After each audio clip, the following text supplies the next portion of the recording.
Hey, what's up ladies and gentlemen, it's BG with the Untitled Game Show, back once again on August 1st, 2016 with more video game news. Let's start off with some UK news before going worldwide.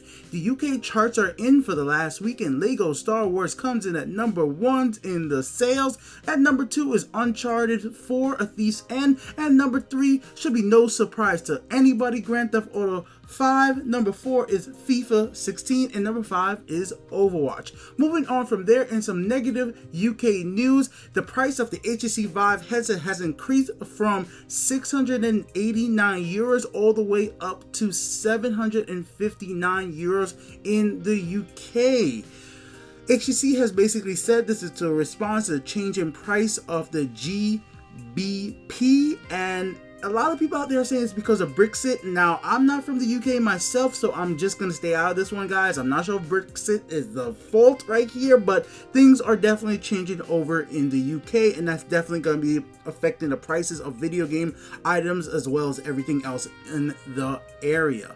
Moving on from that, in better news in the video game industry, at least for the UK, the Xbox One S is selling out like crazy. So Microsoft is pretty happy. You basically can't keep it in stock. Game, Amazon, all those retailers saying that they just can't keep them in stock in the UK. People are buying them up as fast as possible. Now, the price of these units are consistent right now with the price that they were announced at, so we don't know if they're going to get a price hike as well. So maybe people actually buying this because the price is, well, leveled right now, and who knows if the prices of the Xbox One S will actually go up just like how the HTC Vive went up as well. So I don't blame people for picking it up now when the price is a price you know. Before you know it, oh no, Xbox One S goes up in price. Now, this is not something new that we have never seen elsewhere in the United States, or, well, around the world. Not in the United States, in Canada specifically. If you guys remember, the PlayStation 4 did actually raise in price. Like, stuff like this has actually happened in the past with Sony consoles as well. So moving on from there, ladies and gentlemen, if we're talking about Sony, tomorrow on the release, we are going to be getting Abzu, which is a really cool looking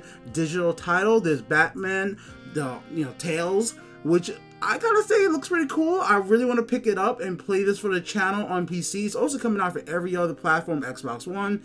It's everywhere. You know how these Telltale games go. They come out on absolutely everything. Let's talk about Nintendo for a minute right now, guys. Nintendo put out a brand new trailer for new Pokemon Sun and Moon, and it has a whole lot of stuff, like a new Alola forms for Pokemons we've already seen in the first generation, like Executor gets like a really long neck version, and they also said there's something new called Z moves. Now, the problem I'm having with the Z moves is because there's actually going to be a physical item that's a ring that you wear to activate these Z moves, and I haven't seen any word that you could actually activate these moves in game without actually having to buy this physical item to wear on your body. Now, guys, me personally, now this is a very personal thing right here.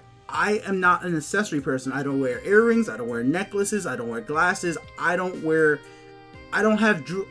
that. That's just not me. I'm not a baseball cap guy. That's not me. I'm very simple when it comes to going out and look. I like a nice shirt, some pants, and that's it. I just want myself to be normal. You'll see me with headphones. That's about as accessories as it goes. So having to wear a wristband to activate a move in the game is not something I want to do. I don't want the Pokemon Go Plus because I don't want to have to carry that with me on the go. That's just stuff I just personally don't want to do. So I hope Nintendo makes it so that you don't have to actually buy this ZRing toy to activate these new moves in Pokemon Sun and Moon, because that's just something I personally don't want to do as a gamer. I know some people out there will want to do that, and it'll make them feel more attached to the game because you press the button on the ring and it activates it in the video game. Like, oh shit, one-on-one, like, I really feel like a trainer. But no, I don't want all that shit. I like a simple lifestyle. That's just me. I don't know about you guys though. Plus, Nintendo's probably gonna make a bank off of this damn thing, man. Even if they sell it for $10, people are gonna buy it, and they better have enough available at the launch of the game, because many gamers are gonna want to try out these new Z moves because they look so damn cool. So they better have enough in stock that everybody who wants to try out these Z moves can try them out. So let's just move on from that, ladies and gentlemen. All right. Next up, we did hear some new stuff about the Xbox One's got a brand new update.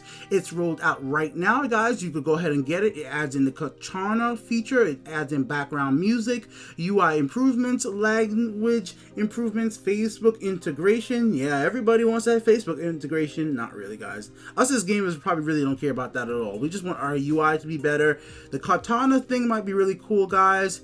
And improved sharing, which is really cool, guys, because now clips could be 60 FPS while recording, and there's a new game hub. But I like the fact that they're doing 60 FPS recording, but what I really want to do is that I need them to upgrade the amount of time you can record a clip on the Xbox One. Right now it's just not enough. Like the Xbox One only does about, I think it's 5 minutes if last time I recorded something on the Xbox One, and the PlayStation 4 does 15 minutes. And I mean, I would love for the Xbox One to come in parity with the PlayStation 4 and give me 15 minutes of sheer recording. Just my personal opinion there, especially as somebody who usually plays like longer multiplayer games that last maybe 10 to 15 minutes. I don't want to have to record 2 clips back to back and then have to join them together in an editor. That's just not how I want to do it. This is not something that affect many people out there. Just as a personal thing for me, as somebody who's a YouTuber who records a lot of videos either using a capture card or using the hardware built into the system. The more time we get to record, the better. And of course, I do love the 60 FPS recording because that's something that Sony hasn't implemented in the PlayStation 4 yet.